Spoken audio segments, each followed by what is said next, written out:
बाक्सानि अदलायावबो गरखाहारि मन्दिराव तीज समारोह फोरबोखौ खुंफुंदों। गुबुन गुबुन ओनसोलाव फालिनाय बादिनो बाक्सा जिल्लायावबो गरखाहारिनि सुबुंफोरा गरखा तीज समारोहखौ गाजा गोमजायै खुंफुंनायखौ नुनो मोन्दों।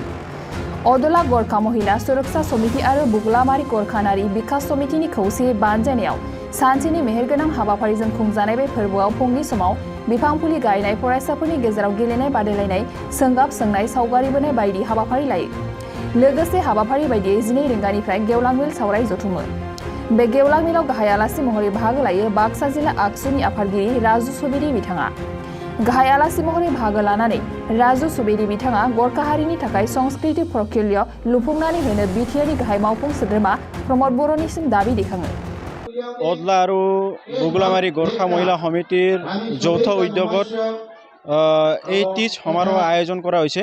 বিশেষকৈ तीज समारोह বুলি ক'লে কৃষিৰ লগত জড়িত এটা উৎসৱ। নিজৰ স্বামী গৃহত কৃষি কৰ্ম শেষ কৰি আমাৰ আই মাতৃসকলে মা দেউতাকৰ ঘৰত আহি এই तीज উৎসৱ পালন কৰে। तीज উৎসৱ নাচ গান কৰি আনন্দ ফূৰ্তি উল্লাসৰ মাজতে পালন কৰাৰ লগতে এদিনীয়া ব্ৰত লৈ ফালে নিজৰ স্বামীৰ আয়ু দীৰ্ঘায়ু হোৱাৰ কামনা কৰে, লগতে নিজৰ পৰিয়ালৰ সুৰক্ষা হওক বুলি ভগৱানৰ ওচৰত তেওঁলোকে প্ৰাৰ্থনা কৰি ব্ৰত লয়। আমি বিটিচিত বসবাস কৰা গোৰ্খাসকলৰ সাংস্কৃতিক দিশৰ পৰা উন্নতি কৰিবৰ কাৰণে সাংস্কৃতিক প্ৰকল্পৰ আমাৰ খুবেই প্ৰয়োজন হৈছে।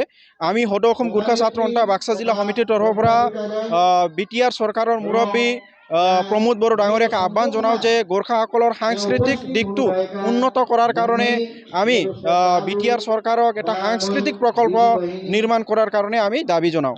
হয়, तीज समारोहৰ জৰিয়তে আমি ইটোৱে মেছেজ দিবা খুজিছো যে আজিৰ যুগতো আমাৰ আই মাতৃসকল নাৰী সমাজ পিছ পৰি থকা নহয়।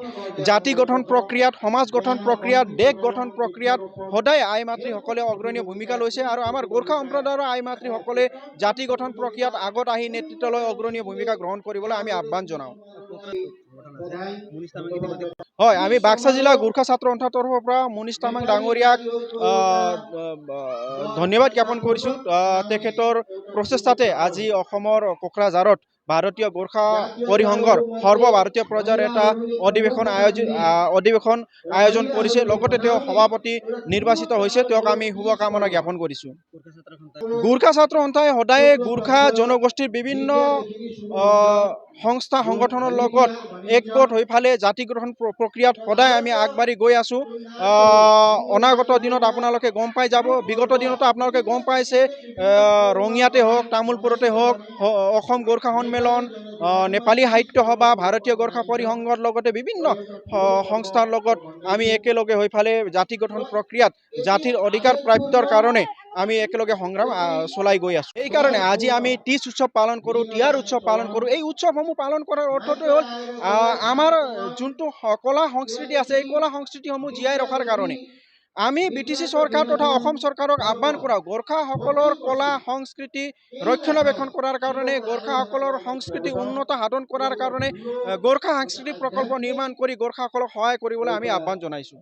এতিয়ালৈকে আমি কোনো ধৰণৰ পদক্ষেপ লোৱা আমাৰ হাতত তথ্য নাই, আমি পৰিলক্ষিত হোৱা নাই। গতিকে আমি অনুৰোধ জনাওঁ যে অতি শীঘ্ৰে গোৰ্খা সম্প্ৰদায়ৰ সাংস্কৃতিক দিকটো উন্নত সাধন কৰাৰ কাৰণে চৰকাৰে পদক্ষেপ ল'বলৈ আমি আহ্বান জনাওঁ। শ্ৰদ্ধাৰ কোকৰাঝাৰবাসী জনগণ, ইয়াৰ দ্বাৰা কোকৰাঝাৰ পৌৰসভাৰ অন্তৰ্গত অঞ্চলত বসবাস কৰা জনগণলৈ এটা জৰুৰী ঘোষণা আগবঢ়োৱা হৈছে।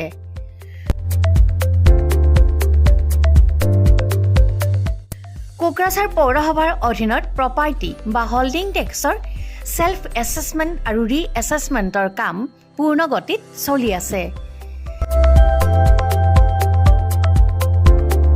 যিসকলে এতিয়াও সেল্ফ এছেছমেণ্ট বা ৰি এছেছমেণ্টৰ কামবোৰ সম্পূৰ্ণ কৰা নাই, তেওঁলোকলৈ আমাৰ বিনম্ৰ অনুৰোধ, আপোনালোকে অতি সোনকালে অনলাইন যোগে সেল্ফ এছেছমেণ্ট আৰু ৰি এছেছমেণ্টৰ কামসমূহ সমাধান কৰি লওক।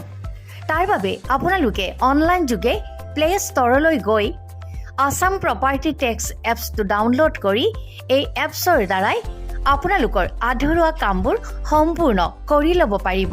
নতুবা play.google.com/store/apps/ৱেবছাইটৰ জৰিয়তেও আপোনালোকে আপোনালোকৰ কামসমূহ সমাধান কৰিব পাৰিব। যদিহে আপোনাৰ অনলাইন যোগে আধৰুৱা কামবোৰ কৰিবলৈ অসুবিধা পাইছে তেতিয়াহ'লে আপোনালোকে কোকৰাঝাৰ পৌৰসভাৰ কাৰ্যালয়লৈ গৈ ৱাৰ্ড কমিছনাৰৰ পৰা প্ৰয়োজনীয় আবেদন পত্ৰ অৰ্থাৎ ফৰ্মসমূহ সোনকালে সংগ্ৰহ কৰি লওক।